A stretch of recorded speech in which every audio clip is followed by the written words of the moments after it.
Be ready. 5 seconds. Start. The Rural Credit Survey Committee, which looked into the entire question in 2001, had made certain recommendations.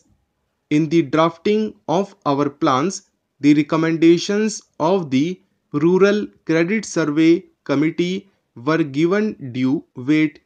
You know that in the ninth 5-year plan, it was stated that at least 50% of the villages should be brought under cooperatives. According to the 11th plan, all the villages and all the peasant families are to be brought under cooperatives. This is the perspective with which the Planning Commission has looked at the problem. What prompted them to do that was that in the Rural Credit Survey Committee's report, they have said that both through the government and cooperative sources, credits were available to peasants only to the tune of 6%. Through cooperatives alone, it is, I think, 3% or so. The other sources of credit to the peasants are the original money lenders. They have elaborately described all that. One point which they stressed in their report is that even the cooperatives do not cater to the needs of the weaker sections of the village community. They have stated that in villages where the money lender, the trader, and the village chief function through one person, even the cooperative movement is controlled by them in many places. If they are outside the cooperative movement, they will sabotage it from outside. If they are in control of it, they will sabotage it from within. So, even the 3% credit which had gone to the peasantry in the name of the cooperative movement did not reach them really. So, they made it a point in their report to stress that in future we should see that the credit really goes to the weaker sections of the village community. Now, sir, after the report of the Rural Credit Survey Committee, we have been working for the last few years. I do not think that a proper evaluation has yet been made as to how the present day cooperative societies are working. As far as extending the facilities to a larger section of the rural population is concerned, the cooperative movement has succeeded. My point is whether this emphasis that the committee had laid on taking special care to see that these facilities reach all the lower sections has been properly worked out.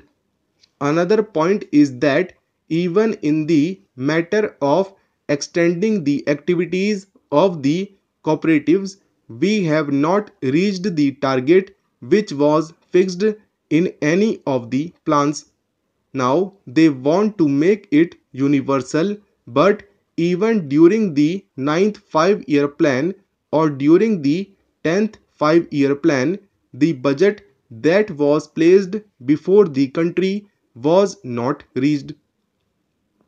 It was estimated that rupees 2000 crores are needed for agricultural operations every year, of which rupees 800 crores would be financed from their own earnings.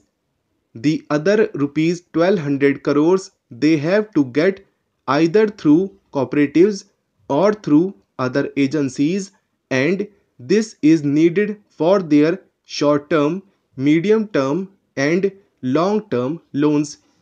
For all this, of course, the cooperative department have made certain plans and they have made certain studies under the leadership of the V.L. Mehta committee, and they have really made certain concrete and helpful suggestions to improve the working of these cooperatives. But even here, in spite of all the recommendations, in spite of all the studies, things are not working in the proper direction. Now, apart from these credit facilities, much has been said here about the processing factories like sugar factories, etc., which should go to help the peasants. I fully agree that apart from credit societies, marketing societies, processing societies, all these put together will be of great help to the peasants. But are they really serving the real agriculturists? I have heard some people speaking about the successful functioning of certain cooperative societies.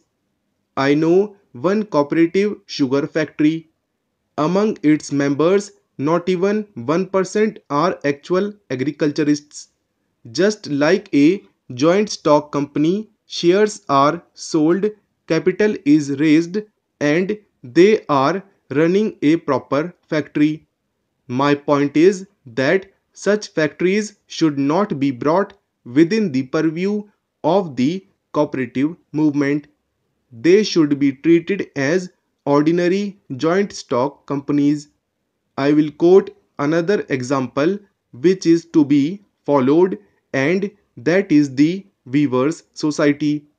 There they have made it a point that among its members at least 80% or 90% should be weavers themselves. They have made that a strict rule. If that is so, if such principles are accepted and adhered to, then these processing societies will be of immense help to the peasants.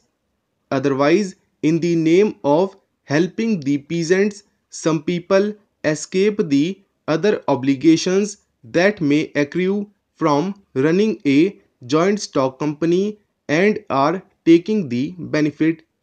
I do not feel it proper to invest money in large scale enterprises on a cooperative basis.